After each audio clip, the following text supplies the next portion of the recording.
Hey, good morning to everybody. Happy Wednesday. It's DARRYL here. It's bright and freaking early, man. It's 3 a.m. here in Connecticut on the East Coast. Okay, we're going to do another edition of my paintings coming out of the closet.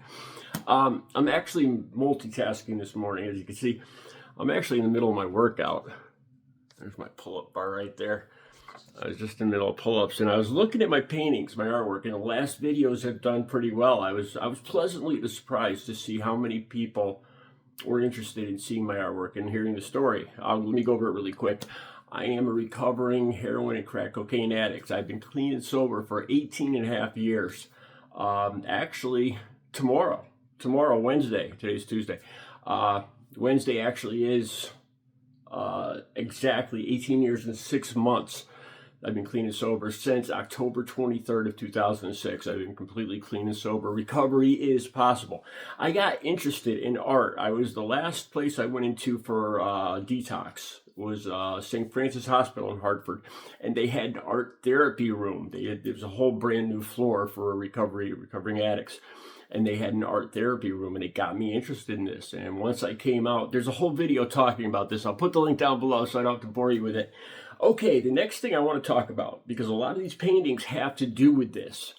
I lost the love of my life, my girlfriend. We were talking about getting married, and I lost her on August 5th, 2021 from COVID. Here's the thing. We were very different politically. She was a Trump supporter. Her whole family was Trump supporters. They did not believe in the vaccination. She didn't believe in social distancing. She didn't believe in wearing a mask or any of that. I did. And it was the cause of a lot of arguments. She was actually my first girlfriend ever, like going back to 4th grade. We were boyfriend and girlfriend. We were like the class boyfriend and girlfriend, the first couple, like in 4th grade. And we each went our own separate ways, like after 6th grade. And eventually we found each other. We ended up living in the same town, like around 50 years old. And we were both in recovery. She from drinking and me from drugs. And we got together. It was like a perfect romance story until she got COVID. She went to move down to Florida, and I was going to move down with her. And she arrived in Jacksonville. And within a couple of days, she contracted the Delta variant of the COVID virus, and she passed away from it. She passed away a horrible death in ICU. Okay, that being said, it affected me, of course, and a lot of my shows and a lot of my artwork. I'm going to show you this first painting. This is a big one. I did this right after. I still haven't finished it yet. It's a huge painting.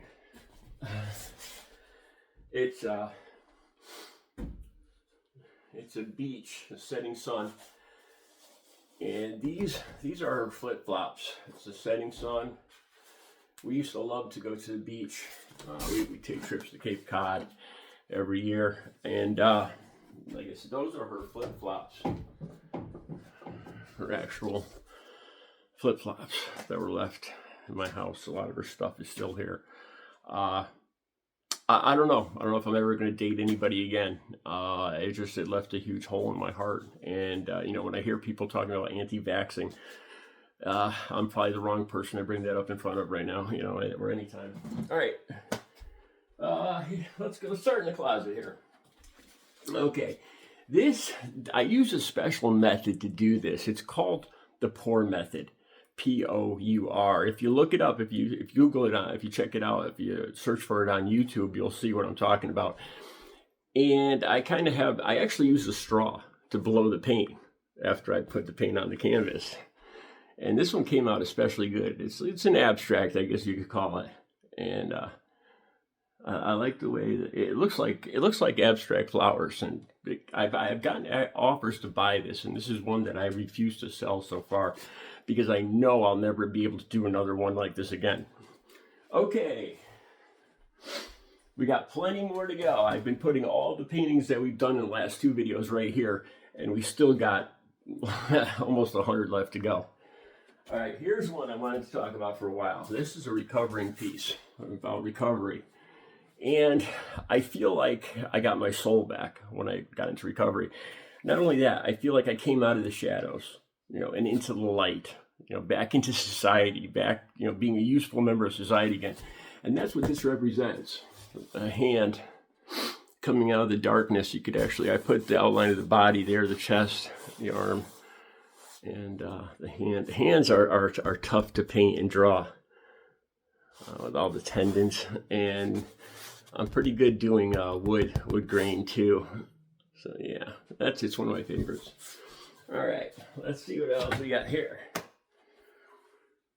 Here's what I like painting. I don't know if I told you guys in this last video. I like doing paintings where people are absent, and I like gray, cloudy days. So this is a combination of those two things. You know that song, "I'm only happy when it rains." I can relate to that. And I got into the details here, where the rope is pinned down to the ground. There's oars in there. Boats are hard to do, especially rowboats, because they have so many angles to them. And lighthouse, there's a lot of lighthouses here in New England. It's one of my favorite pieces. This is another one that I've gotten offers for that I haven't sold yet. I just, I get an offer for this for like $275, and it's just, the $275 just isn't worth it to part with it, because I know I'll never have this painting again. So sometimes I actually turn it down. Okay. Let's see. Well, I'm not going to pick and choose. This is one of my early paintings. This is like one of the very first paintings I ever did. I actually had a book, like a Bob Ross book, and I did it. I learned to do like the background first and everything. So this is one of the very first paintings I ever did. And you could tell the trees. Remember I did in the last video, I talked about how I thought trees were brown, until I really started observing them, and the tree trunk is actually gray. And this is what I'm talking about. I was not good at doing trees when I first started. Okay, let's check it out. This is another abstract, like the pour method. And I actually used a fork to push the paint across the painting. And it makes it look like it's kind of vibrating. You see what I mean? It almost looks like an ear. It kind of looks like maybe a mouth. You could look at these paintings and you'll see something different every time. And this painting was actually up in Audrey's apartment. This was one of her favorites. And her family went through her apartment after she passed away, and they sent this back to me. And there's one thing that I hate getting paintings back. When I give a painting away, or I sell it, or I donate it, it's gone, and I'm not offended, but I don't know how to describe it. I don't like getting my paintings back. Once I gift them or donate them or sell them, they're out there in the world, and they should stay out there in the world. I don't anticipate them coming back to me. I really don't like that, and I can't explain more than that why. Well, besides from my girlfriend dying, obviously. All right, here we go. I don't know how I even got the idea for this. I told you guys I grew up in the woods. I love trees, and I decided I had these two colors in my head, like a blue, a blue and a red, or a purple and a red, and I decided to do this. And it looks good. It actually looks like it's lit up. It actually looks like there's light hitting the tree. It came out pretty good. All right. Here, okay, after Audrey died, a lot of times I'm driving in my car and I'll hear a song come on the radio. And I think it was a Def Leppard song. I can't remember which. Honestly now I can't remember off the top of my head which song it was.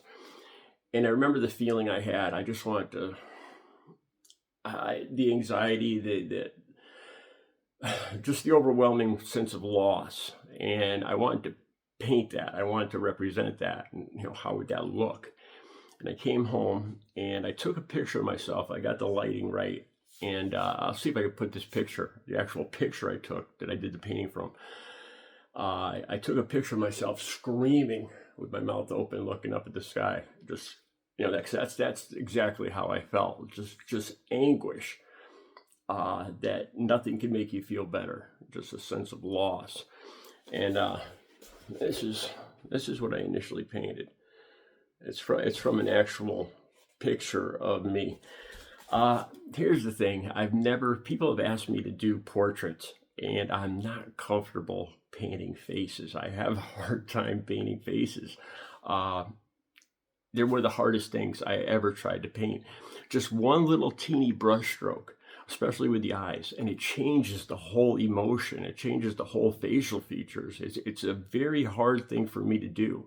I don't know why. I don't know if it has something with me being like kind of an introvert and face to face. I don't know. I don't know, but I have a hard time with faces. And the actual picture came out a lot better. I put on some effects to it and turned it black and white. And I'd really like to show you the picture because I plan on entering that this year, 2025, in the Bethlehem Fair, the local fairs, in the photograph category. All right, let's keep going.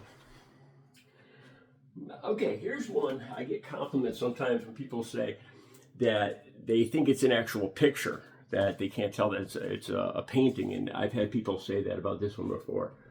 It's obviously it's the ocean and the shore here, like it's Maine basically. It's a painting of Maine, and the clouds and everything came out very good with this. But I've had people say that they've seen me post it online, just something like this, and they actually thought it was a picture, and that's the ultimate compliment. All right, let's see what else we got here.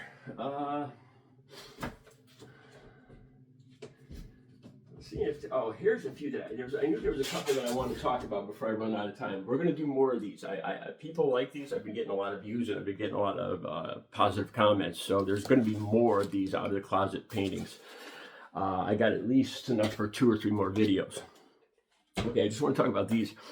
This is a close-up of the shore. I love the shore. Me and Audrey went to the ocean all the time, the beach, and I used the pour method. The pour method actually is mixing the paint with Elmer's glue, seriously, and some oil, and then pouring it onto there's more to it than this, but this is a quick explanation. And mixing it with Elmer's glue and pouring it onto the canvas and then kind of moving it around the canvas. And I did that to do, this is supposed to be a little algae or seaweed. And here's the beach where it's rolling up. And the shells here. So this is one of my favorites, and other people, a lot of times, like my family and other people around me that see it, they're like, it's not my favorite, Darryl. Okay, here's one. The woman I dated before Audrey, I dated 2 women in recovery. I've been clean and sober for 18 years. I didn't date anyone at all. I just worked on myself for the first 7 years.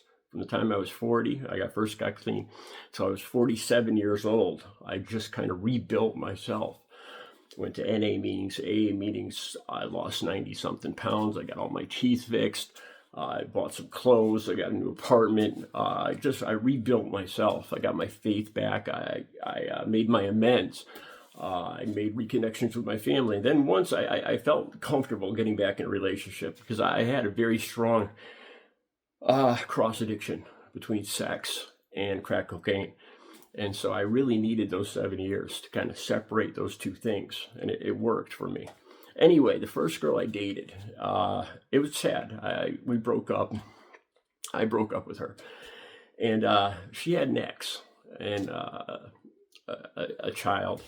And I was sitting in her living room one afternoon, and her and her husband and her daughter were all in the kitchen making supper. And, he just stopped by, and, me and her were going to spend the night together. But at that moment, I just felt like I can't do this anymore. I feel like I was breaking up the family, even though they were already getting divorced. So I had to break up with her, but I missed her. I loved her. She was somebody from high school that I always loved. And this is a painting of her. She had long dark hair and bare feet there, and she's sitting on a fence. You can see her butt came out. She had a nice butt. And the tree came out good too here. I like doing trees. So yeah, this is for Paula. Okay. we'll do one more really quick. This is one I don't show a lot of people. I had a cat. I took a cat in. The woman across the street from me this was back when I was using, like 20 years ago. The woman across the street moved with all her daughters. She was in the LGBTQ community, but she moved. And she left all of her cats. She moved in like January, and she locked the door and moved to somewhere else. And she left her 4 cats out on the porch with nowhere to go. So I took one in. There were 4 orange cats, 3 males and 1 little tiny pudgy female. And I took the female in. And I've never told anybody this. I called her Poopy. It was my Poopy kitty. Yeah, I'm almost 6'4", and I had my Poopy kitty. And I love that cat. I had the cat's ashes, actually. I had it cremated. It killed me when the cat eventually died of old age. It was about 8 years ago. And I did some paintings of Poopy Kitty. Don't tell anybody I said that. And yeah, that's Poopy Kitty. I can't believe I told you guys that. I'd like to, let's see, I keep saying one more. I don't like picking and choosing here. Here's another one, a romantic one. This was supposed to be me and Audrey, and it was in the fall. And it didn't come out that great. I'm not that proud of this, but it's got a sentimental meaning to me. And it's supposed to be me and her walking up like a back road here in New England in the fall. And that's me. And that's her. She was blonde. And that was our clothing that we were wearing on that day. I was wearing jeans and work boots. And yeah, so a lot of times the paintings are so half the time the paintings are just something I completely imagine, totally out of my imagination. I just picture something weird and I have to paint it. Other times it's something sentimental, like with an old girlfriend or somewhere I used to live, or something like that. All right, we're gonna do some more. I still got hundreds left. I got at least 100 left in there. More of the poor method. There's a lot more of these abstracts, and I'll show you those. And there's a lot more besides that. Coming up next, I hope you enjoyed. Have a good Wednesday.